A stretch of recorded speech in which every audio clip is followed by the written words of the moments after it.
Hello and welcome back to our channel. Please hit the subscribe button if you haven't subscribed to our channel already. Today we'll be learning how to remove TikTok story. It is super easy to do so.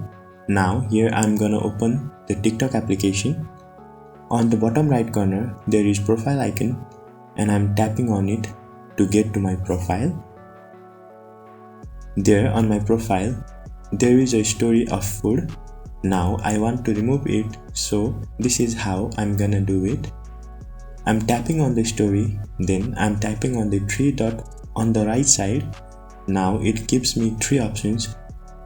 They are save video, privacy settings, and then delete. I'm trying to delete the story, so I'm tapping on delete. It opens a dialog box that asks me if I want to delete the story. I simply tap on delete and then it's done. Thank you for watching the video till the end. Let us know if you face any problems on the comment section below. Also, like the video if the video helped you and do subscribe for similar contents.